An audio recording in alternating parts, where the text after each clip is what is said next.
Champagne dripped down the front of Sylvia's vintage navy dress, soaking into the fabric like a cold stain of humiliation. The sound of crystal shattering against the marble floor silenced the entire room. Standing over her was Tiffany, clad in a shimmering red gown that cost more than Sylvia's car, feigning a gasp of shock while her eyes danced with malice. "Oh, honey," Tiffany sneered, her voice echoing off the high ceilings of the Wellington mansion. "I thought you were the hired help. You just blend into the background so well." Brandon, Sylvia's husband, didn't defend her. He simply sipped his scotch and looked away. They thought Sylvia was weak. They thought she was just the poor girl who married into money. But as the laughter died down, nobody noticed the quiet, steely gaze of Arthur Wellington, the patriarch, watching from the balcony. They were about to learn that in this game of power, the quietest player often holds the deadliest card. Rain lashed against the windshield of the modest Honda Civic as Sylvia maneuvered the vehicle through the iron gates of the Wellington estate.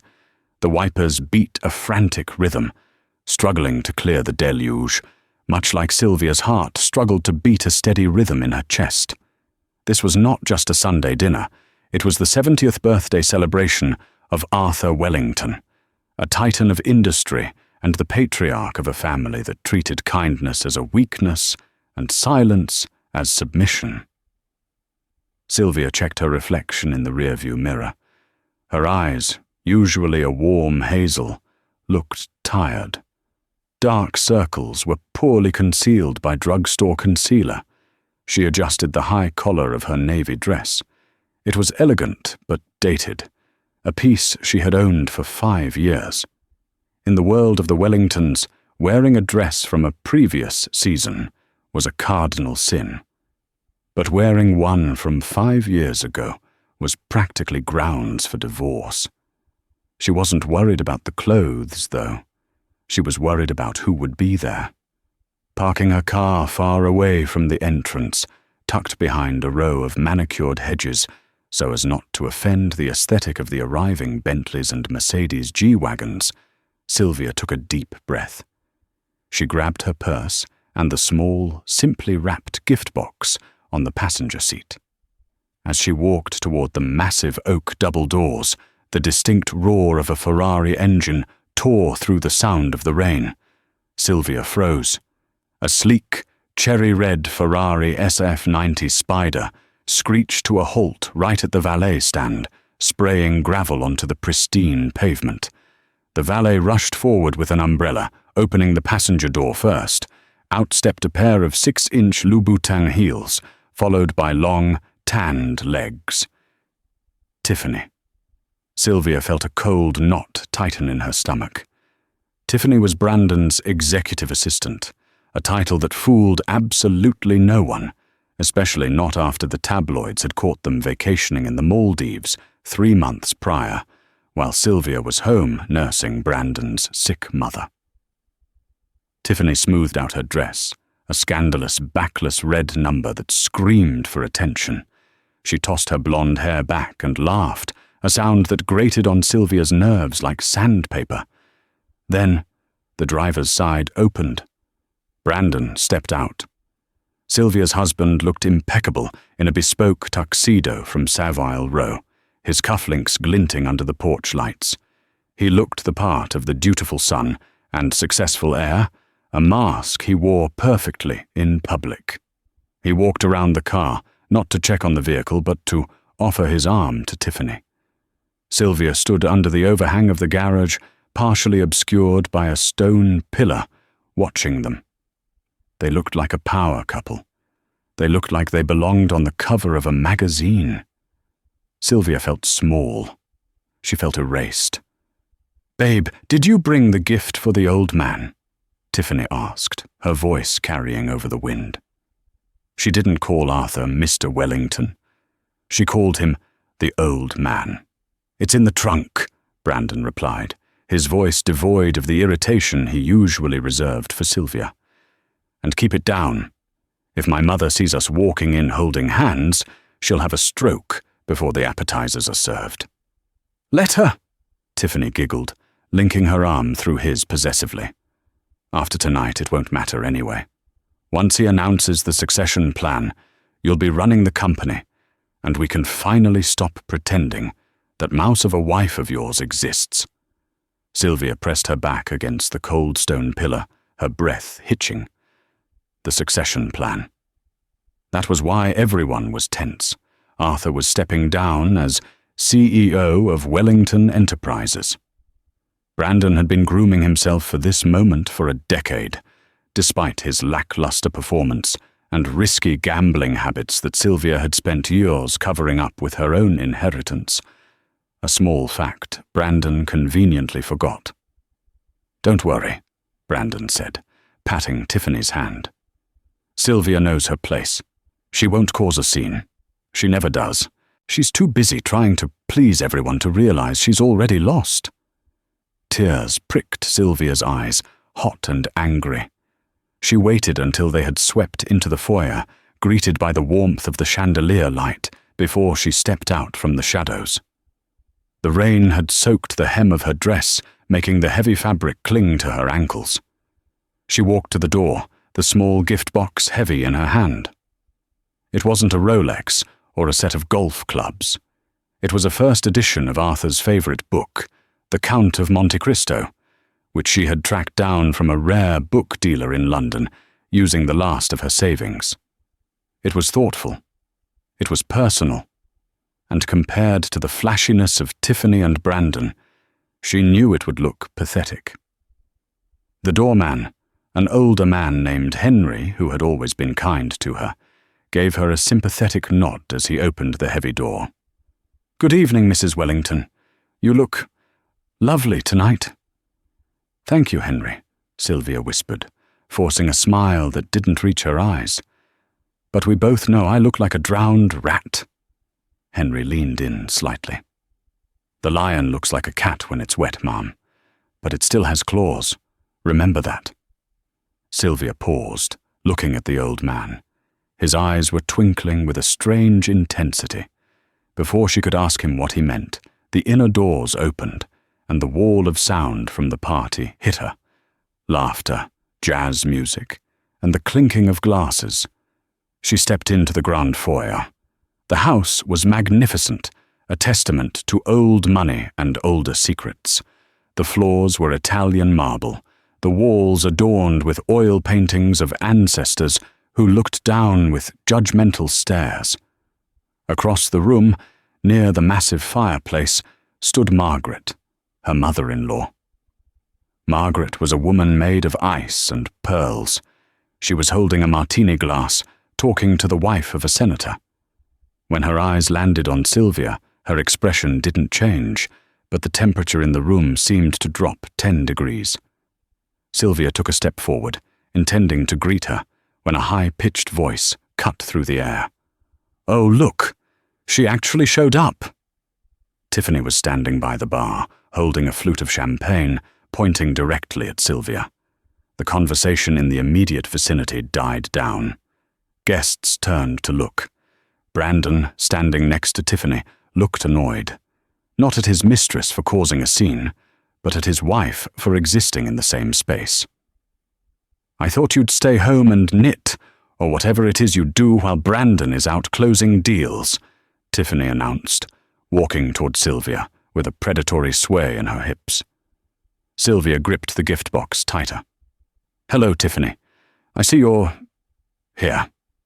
"Of course I'm here. I'm essential personnel," Tiffany smirked, looking Sylvia up and down. "Though looking at that dress, I wonder if you're here to serve the hors d'oeuvres."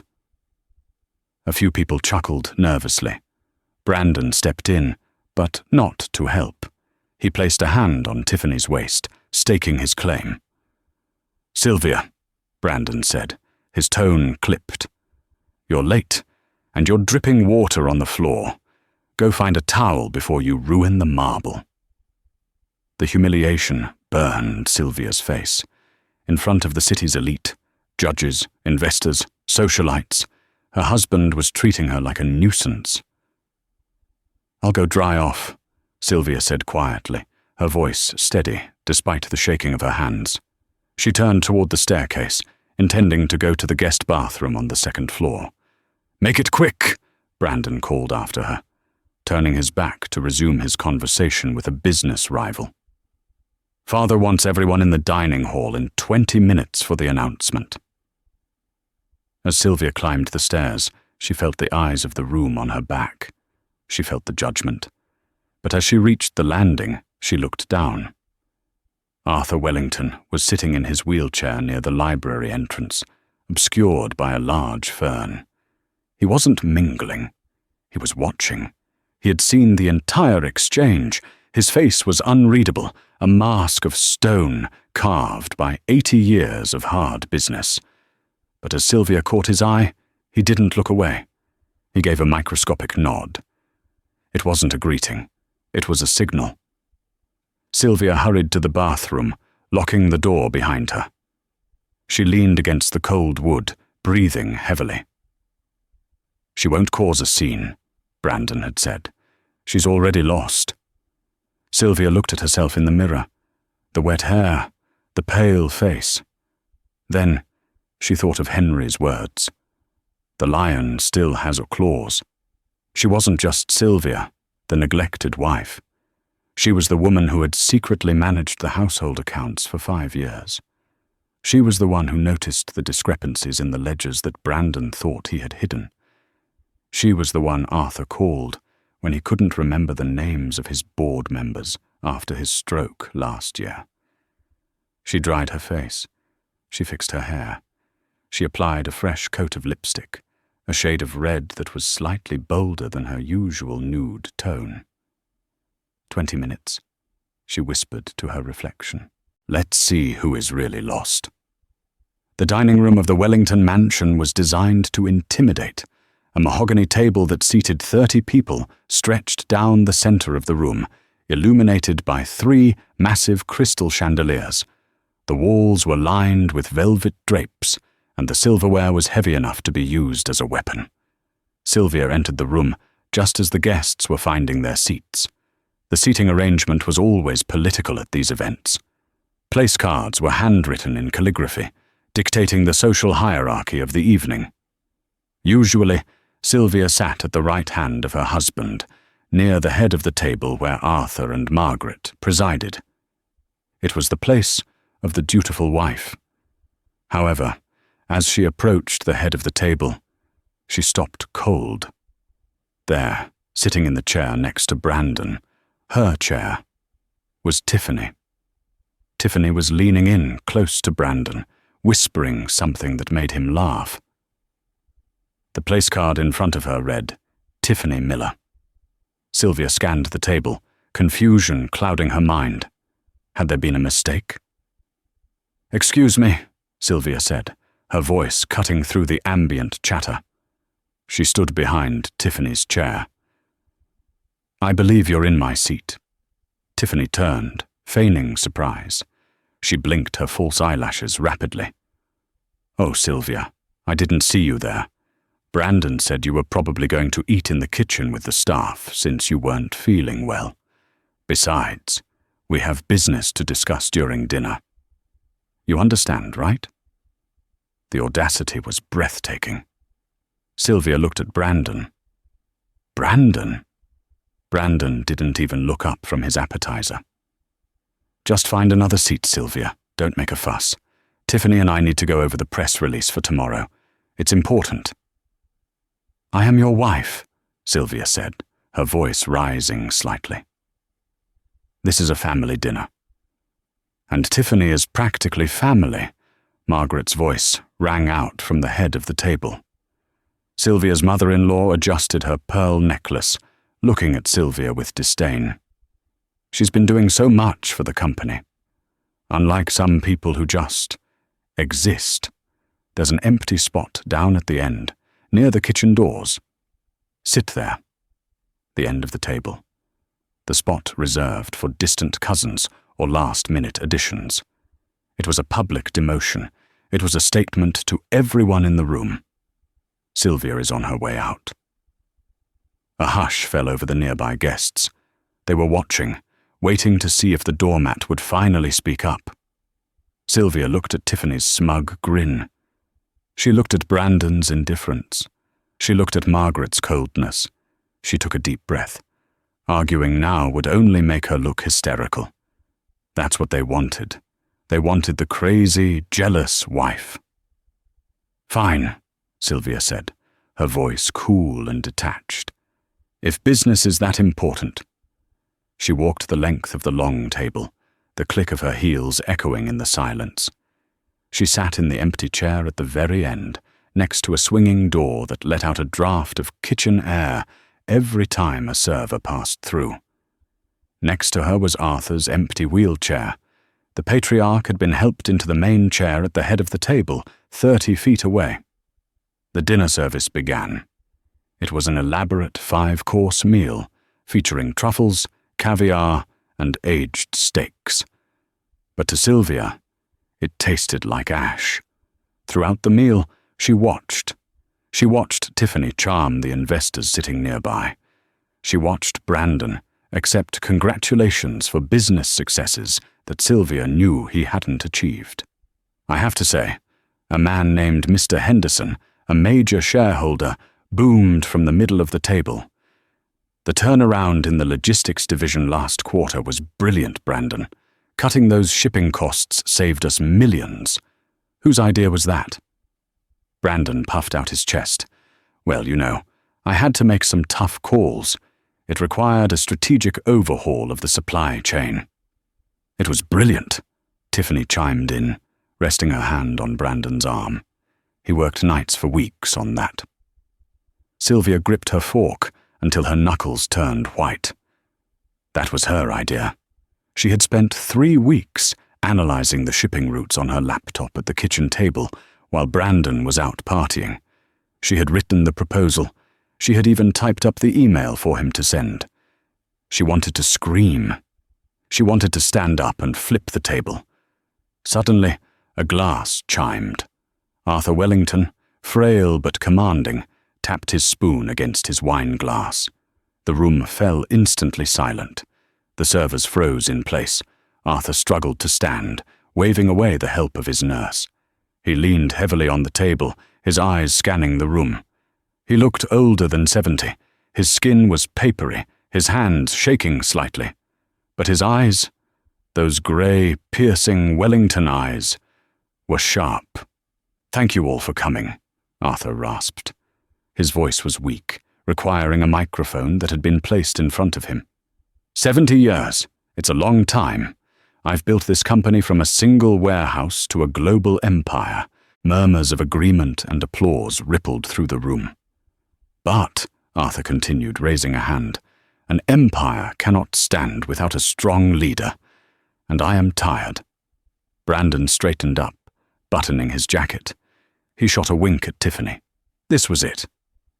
The announcement. "I have made my decision regarding the future of Wellington Enterprises," Arthur said, "and the ownership of this estate." Brandon stood up halfway, ready to accept the mantle. "Father, I am honored to—" "Sit down, boy," Arthur snapped. The command was like a whip crack. Brandon froze, hovering awkwardly before sinking back into his chair. Tiffany's smile faltered. Arthur coughed, taking a sip of water. "I have watched this family closely. I have seen greed, I have seen laziness, and I have seen betrayal." His eyes drifted to Brandon, then to Tiffany, and finally, they traveled all the way down the long table to the shadowy end near the kitchen door. To Sylvia. "Tonight we are going to play a little game," Arthur said, a strange smile twisting his lips. "Before I sign the final papers, I want to give a toast to loyalty." He raised his glass. "To the person who knows the true value of this family. Not the bank accounts, not the cars, but the legacy." Brandon raised his glass eagerly. "To loyalty." However, Arthur interrupted, his voice dropping an octave. "I seem to have misplaced the deed to this house. It was in my safe this morning. Now, it is gone." Gasps filled the room. "I suspect," Arthur said, his eyes narrowing, "that someone in this room stole it, thinking that possession is 9/10 of the law." Brandon looked panicked. "Father, surely you don't think—" "I think," Arthur said, "that we should check bags, starting with the outsiders." Arthur pointed a shaking finger directly at Sylvia. "Her," Arthur said. "Check her bag." Sylvia's heart stopped. Every head turned toward her. "Father, really?" Brandon scoffed, though he looked relieved the heat wasn't on him. "Sylvia wouldn't have the guts, but if you want to humiliate her, go ahead." Tiffany laughed, a cruel, sharp sound. "Oh, this is rich. The little mouse turning into a cat burglar?" Two large security guards, men who usually stood by the front gate, began walking toward Sylvia. Sylvia stood up, her legs trembling. She hadn't taken anything. She had the book, the Count of Monte Cristo, and her personal items. Why was Arthur doing this? He had nodded at her earlier. She thought they had an understanding. "Mr. Wellington," Sylvia said, her voice shaking. "I didn't take anything." "Open the bag, Sylvia," Margaret commanded from the other end of the table. "Don't make this harder than it needs to be." One of the guards reached her. "Mum, the bag." Sylvia handed over her worn leather purse. The guard dumped the contents onto the white tablecloth. A wallet, keys, a lipstick, a packet of tissues, and a folded blue envelope. Sylvia stared at it. She had never seen that envelope before. The guard picked it up and handed it to the family lawyer, Mr. Preston, who had appeared from the shadows. Mr. Preston opened the envelope. He pulled out a document. He adjusted his glasses, reading the text. The room was so quiet you could hear the rain hitting the windows. "Well?" Brandon demanded. "What is it? Did she steal the deed?" Mr. Preston looked up, his face pale. He looked at Sylvia with a mixture of shock and awe. Then he looked at Brandon. "No," Mr. Preston said. "She didn't steal it." "Then what is it?" Tiffany snapped. "It's a transfer of ownership," Mr. Preston said, his voice projecting to the back of the room. "Dated 3 years ago. This document states that the Wellington estate and 51% of the voting shares of Wellington Enterprises were sold. To Sylvia Wellington." The silence that followed was heavy, suffocating, and absolute. Brandon's jaw dropped. Tiffany dropped her fork. It clattered loudly against her plate. "What?" Brandon whispered. "That's impossible. She doesn't have any money." Arthur Wellington leaned back in his chair, and for the first time that night he smiled, a genuine, terrifying smile. "Doesn't she?" Arthur said softly. "Or maybe she's just the only one of you who knows how to save it." Sylvia stood frozen, staring at the document in the lawyer's hand. She remembered 3 years ago. The shell company. The anonymous investor Arthur had asked her to set up, to hide assets from a hostile takeover. She had signed papers, dozens of them, trusting Arthur completely. She hadn't read the fine print on the final transfer. She wasn't just a guest at the kids' table. She owned the table. "This is a mistake," Tiffany shrieked, standing up. "She's a fraud. She manipulated him." Arthur slammed his hand on the table. "Silence!" He looked at Sylvia. "Sylvia, my dear, why don't you come take your rightful seat?" He gestured to the chair at the head of the table, the one opposite him, the one Margaret was currently sitting in. Margaret went pale, but the night was far from over. Because, as Sylvia looked at Brandon, she saw the shock turn into a dark, desperate anger. He wasn't going to give up his inheritance that easily, and Tiffany looked like a cornered animal. "I don't want the chair," Sylvia said, her voice finding a new strength. She picked up her purse. "I want an explanation. And then, I want everyone to leave." "Not yet," Brandon hissed, standing up and knocking his chair over. "This is a forgery, and I'm going to prove it." He lunged toward the end of the table, his face twisted with rage. The sound of a body hitting the floor echoed with a sickening thud. But it wasn't Sylvia. As Brandon had lunged across the distance, separating him from his wife, hands curled into claws of entitlement and rage, he was intercepted not by a security guard, but by the cane of his own father. Arthur Wellington, displaying a speed that belied his frailty, had jammed the rubber tip of his cane into Brandon's solar plexus. Brandon crumpled, gasping for air, clutching his stomach on the expensive Persian rug. "Sit! Down!" Arthur snarled, his voice trembling not with age, but with a fury that had been simmering for years. The room was frozen. The waiters stood like statues against the wall, trays of filet mignon growing cold. The rain outside hammered harder against the glass, a chaotic drum roll to the internal storm of the Wellington family. 2 security guards, including Henry, stepped forward, placing themselves between Brandon and Sylvia. Henry looked at Brandon with a mixture of pity and professional detachment. "Mr. Brandon, I would advise you to stay on the floor until you regain your composure." Sylvia hadn't flinched.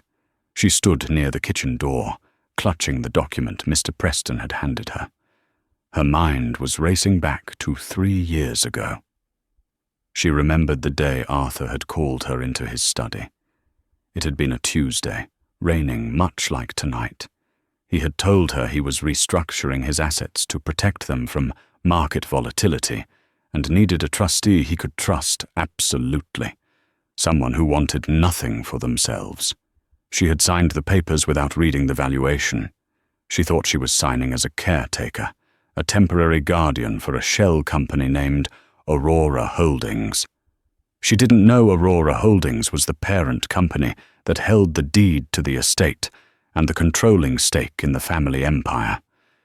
"You tricked me," Brandon wheezed, looking up at his father, his face red with humiliation. "You let me work for this company. You let me believe I was the heir, while you gave it all to her, to a housewife." "I gave you every opportunity, Brandon," Arthur said, sinking back into his wheelchair, his energy fading.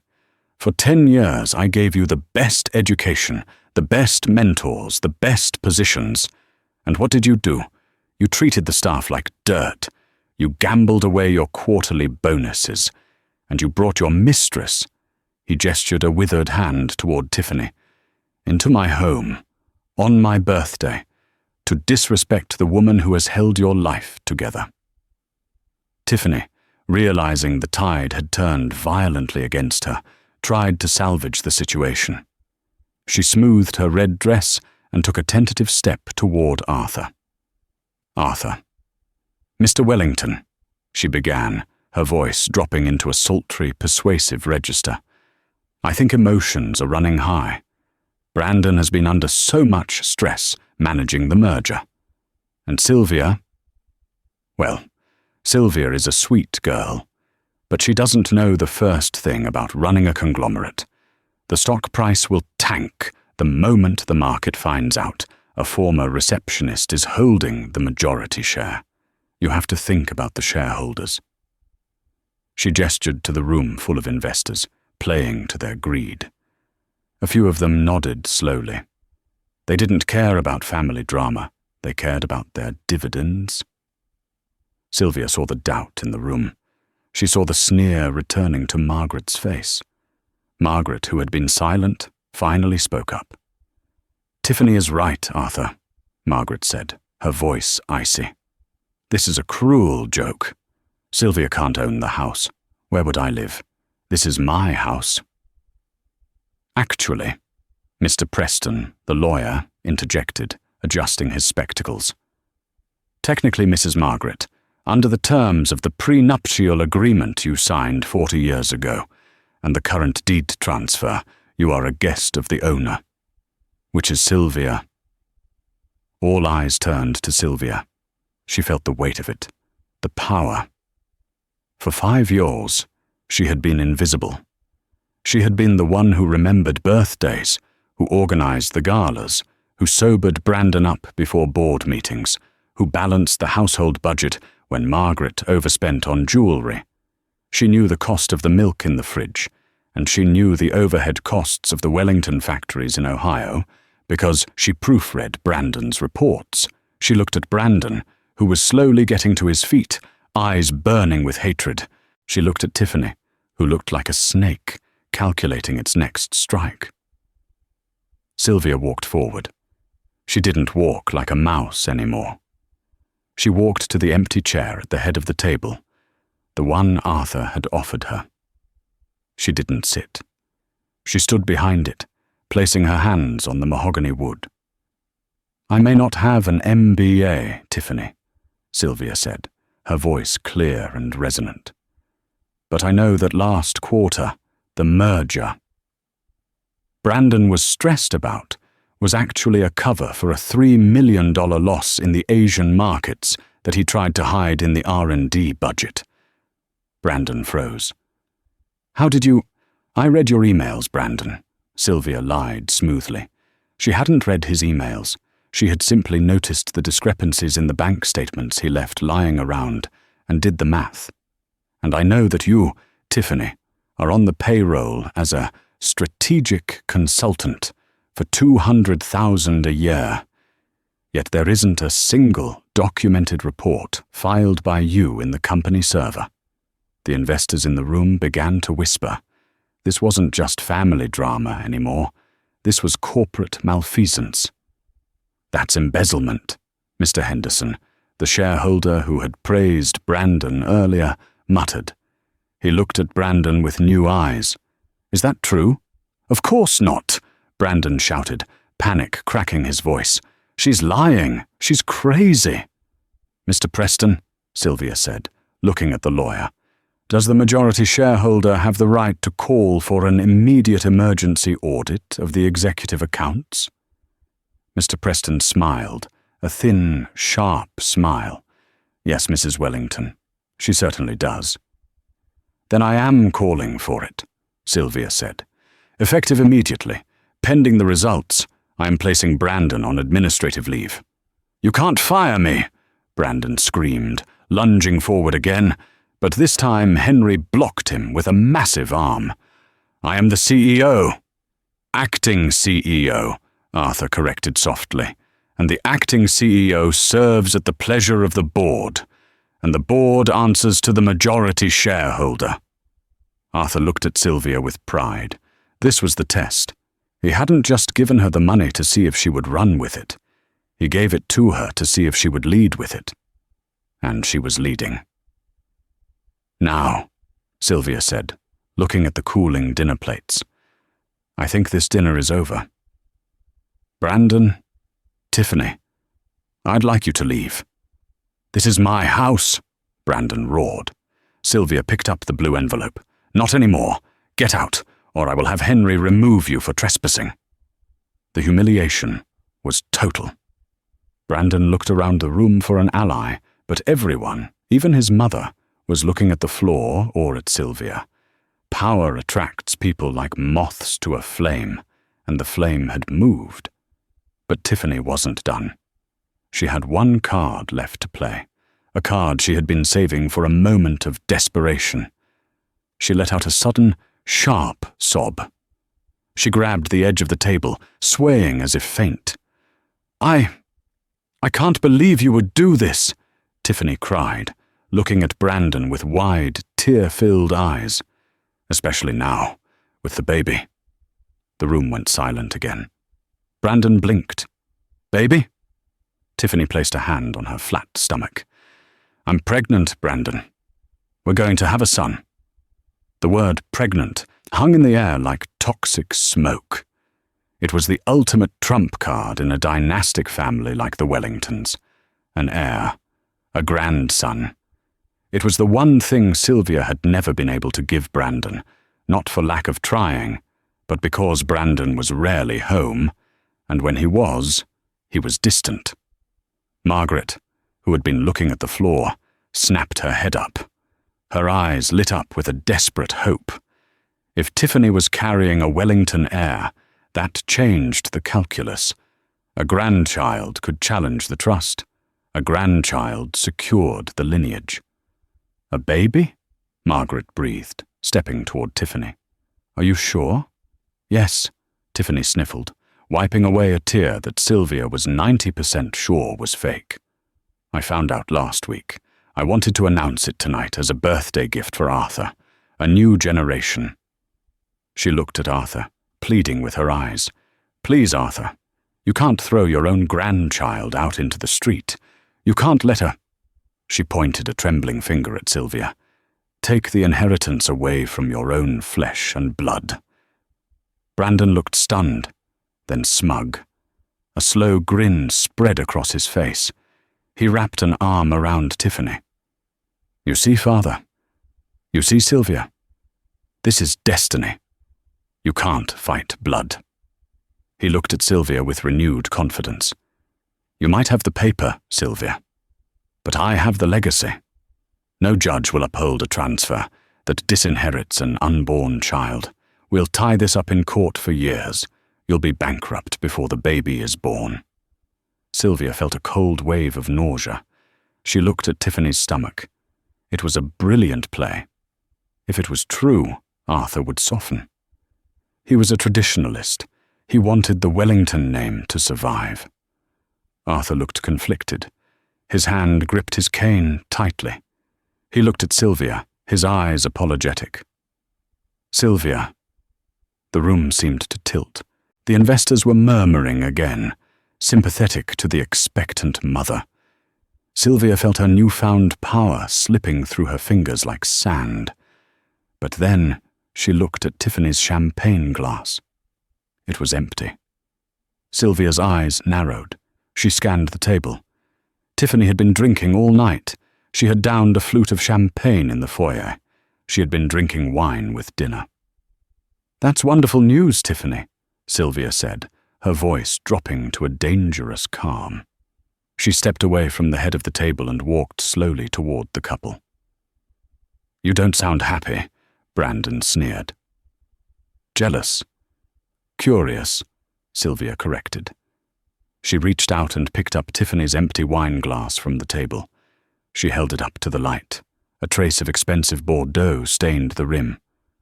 "If you found out last week," Sylvia said, locking eyes with Tiffany, "why have you been drinking alcohol all night?" Tiffany froze. Her eyes darted to the glass, then to the guests. I haven't. That was just a sip for the toast. I've been faking it to not raise suspicion. I watched you finish a martini in the foyer," Sylvia said coldly, "and Henry poured you 3 refills of champagne." She turned to the butler. "Henry, is that correct?" Henry, the loyal gatekeeper, stepped forward. He didn't like Tiffany. He had seen how she treated the maids. "Yes, Mrs. Wellington.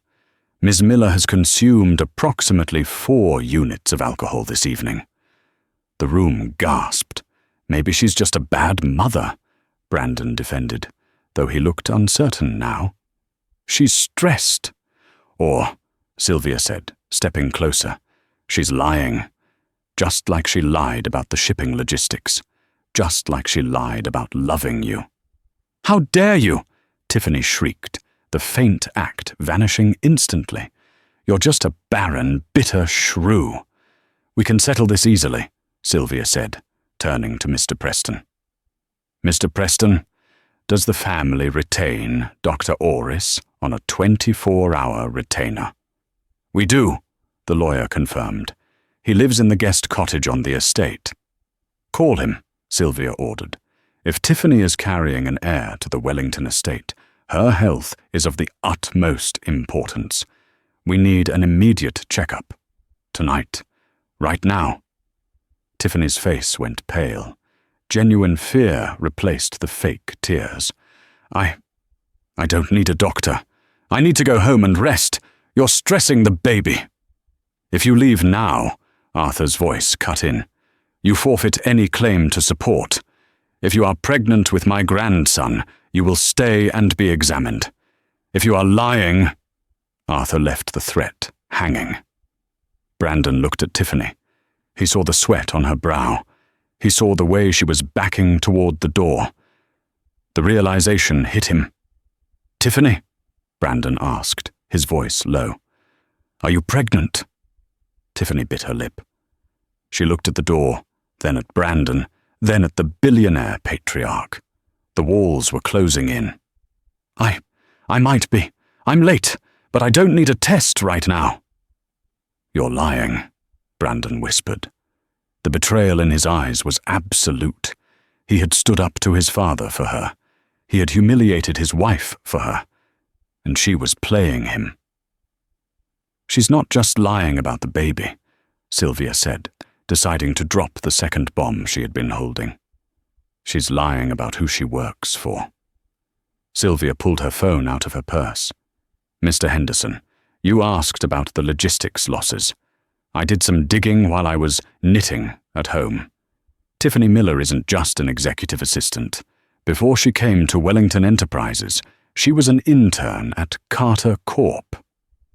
Carter Corp, the rival firm, the sworn enemy of the Wellingtons.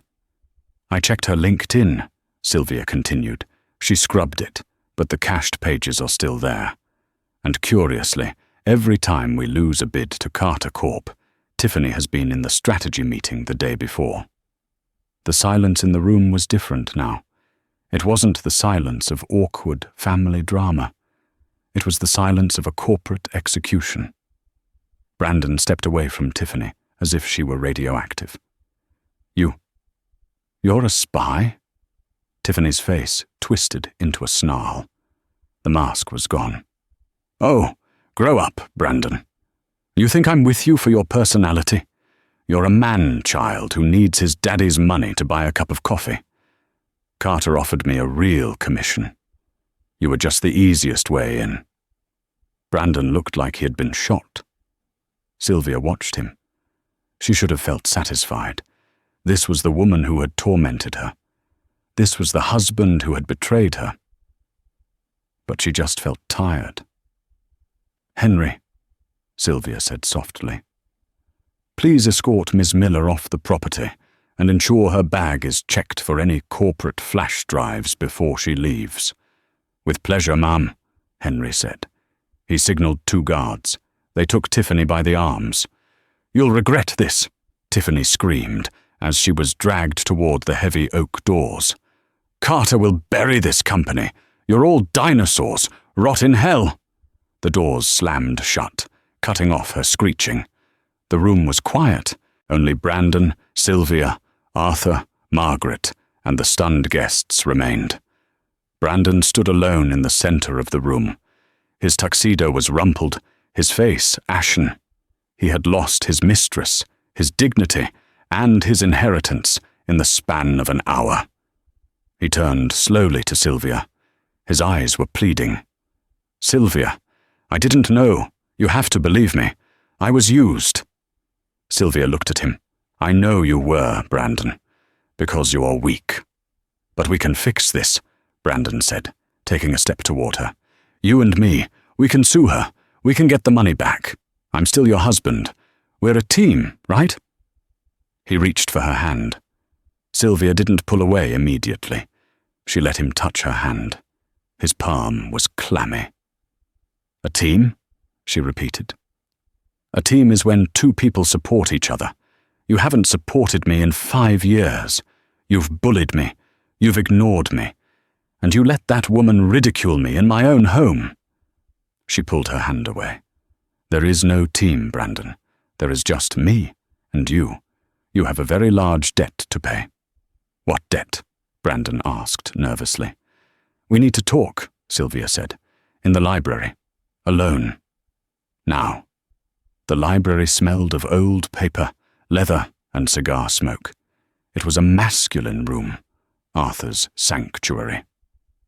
But tonight, Sylvia sat behind the massive oak desk, while Brandon sat in the low guest chair usually reserved for petitioners. Arthur sat in his wheelchair by the fire, watching. He had refused to go to bed. He wanted to see how this ended. Mr. Preston stood by the bookshelf, acting as a witness. Brandon poured himself a scotch from the crystal decanter on the side table. His hands were shaking so badly the glass clinked against his teeth. "Okay," Brandon said, after downing the drink. "So you own the house. Fine. You own the controlling shares. Fine. I can live with that. I'm still the face of the company. The market trusts me. You need me, Sylvia. You can't run a billion-dollar corporation from the kitchen." He was trying to regain his footing, trying to find leverage. "I don't need you, Brandon," Sylvia said, opening a drawer in the desk. She pulled out a black ledger. It wasn't a company book. It was a personal notebook she had kept. "I've already spoken to the board members who were at dinner," Sylvia said. "They are impressed by my handling of the Tiffany situation. They think I have crisis management skills. They are willing to give me a chance as interim chairwoman." "They'll eat you alive," Brandon spat. "Maybe," Sylvia shrugged, "but at least I won't gamble the company away." She tossed the black ledger onto the desk. It slid across the polished wood and stopped in front of Brandon. "What is this?" Brandon asked. "Open it," Sylvia commanded. Brandon opened the book. His eyes widened. It was a list of dates, amounts, and names. The Golden Horseshoe Casino, the Velvet Lounge, Louis, the Knuckles, Vangetti. "I know about the debts, Brandon," Sylvia said softly. "I know you owe Vangetti $400,000. I know you borrowed against your life insurance policy. I know you took a loan from a shark in Chicago to cover the losses from the Super Bowl." Brandon went pale. That's private." "It's not private when you use the company credit card to pay the interest," Sylvia said. "That's fraud. That's prison time." Brandon slumped in his chair. He looked small. The arrogance was completely gone, replaced by the terror of a child caught stealing. "I can fix it," he whispered. "I just need a loan, if I get my inheritance." "There is no inheritance," Arthur rumbled from the fireside. "Not for you." Brandon looked at his father, tears welling up. "Dad, please. Vangetti. He's not a businessman. He'll kill me." "He might," Sylvia said calmly, "unless someone pays him off." Brandon looked at Sylvia with sudden hope. "You? You'll pay him? You have the money now. You have the assets." "I could," Sylvia said. "I could write a check tomorrow and clear your debt. I could save your life." "Please, Sylvia," Brandon begged, falling to his knees. "I'll do anything. I'll change. I'll be the husband you deserve. I'll fire Tiffany. Well, she's gone, but I'll cut her off completely. Just save me." Sylvia looked down at him. It was a pathetic sight. The man she had once loved, the man she had thought was a prince, was just a beggar in a tuxedo. "I didn't say I would pay it," Sylvia said. "I said I could." She leaned forward. "Here is the deal, Brandon. I have prepared a document." Mr. Preston stepped forward and placed a stapled document on the desk next to the ledger. "This is a post-nuptial agreement," Sylvia explained, "and a resignation letter." "Resignation," Brandon choked out. "You will resign from Wellington Enterprises immediately, citing health reasons," Sylvia listed. "You will surrender your seat on the board. You will move out of the main house and into the gatekeeper's lodge. After Henry moves into the main house, of course, since he deserves a promotion." "The lodge?" Brandon gasped. "It's a 2-bedroom cottage." "It's cozy," Sylvia said dryly. "And finally, you will grant me an uncontested divorce." "Divorce?" Brandon looked shocked. "But if we divorce, I get half, right? No judge will give you everything." "Read the file, Brandon," Mr. Preston said. "The assets are held in a trust, Aurora Holdings. Sylvia is the trustee. You are a beneficiary only at her discretion. If you divorce her, you get what she decides to give you. If you fight her, she releases the evidence of your embezzlement to the district attorney, and you go to prison for 10 years, and Vangetti will likely find you there." It was a checkmate, a total, brutal, absolute checkmate. Brandon looked at the papers. He looked at the fire. He looked at the wife he had bullied for 5 years. "If I sign," Brandon whispered, "you pay off Vangetti?" "I pay off Vangetti," Sylvia confirmed. "And I give you a monthly allowance, enough to live, not enough to gamble." "An allowance," Brandon repeated, the taste bitter in his mouth. "Like a child." "You've acted like one for 40 years, Arthur said. "It's time you were treated like one." Brandon picked up the pen. His hand shook. He looked at Sylvia one last time. "Did you ever love me?" he asked.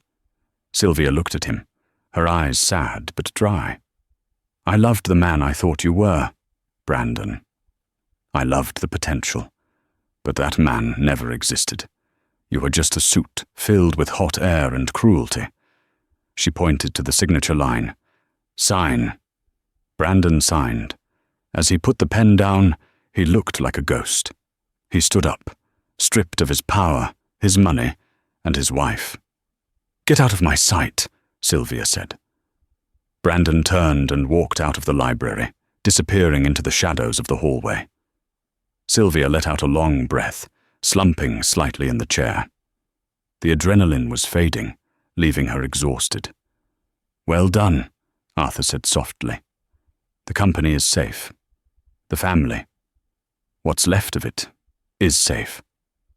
"It's not over yet," Sylvia said, looking at the window where the rain was still falling. "Tiffany mentioned Carter Corp. They are coming for us. They know we're vulnerable during the transition. Brandon was just a pawn. Carter is the player." Arthur nodded grimly. "So, what is your first move, Chairwoman?" Sylvia stood up. She walked to the window and looked out at the dark estate. "Tomorrow morning," Sylvia said, "we buy Carter Corp." Mr. Preston dropped his notepad. "Excuse me? They are twice our size." "They are over-leveraged," Sylvia said, turning back with a smile that was all Wellington. "I saw their financials on Tiffany's tablet when she left it unlocked on the table. They are bleeding cash. If we strike now, while they think we're weak, we can crush them." Arthur threw his head back and laughed, a loud, barking laugh of pure delight. "That's my girl. That's the shark I was looking for." But as the laughter faded, a sudden crash of glass came from the hallway. Then a scream. Margaret's scream. Sylvia ran to the door. Sylvia sprinted toward the scream, her heels striking the hardwood like gunfire. She rounded the corner to find Margaret sprawled on the floor, clutching her ankle. Standing over her was Tiffany, wielding a heavy silver candelabra like a club, her red dress torn and her eyes wild. "You think you can just kick me out?"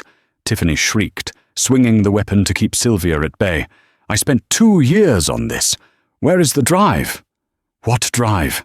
Sylvia demanded, stepping between her mother-in-law and the mistress. "The backup server," Tiffany yelled, glancing frantically at the office door. "The Carter Corp files. I know Brandon kept a copy. I need it destroyed." It clicked instantly.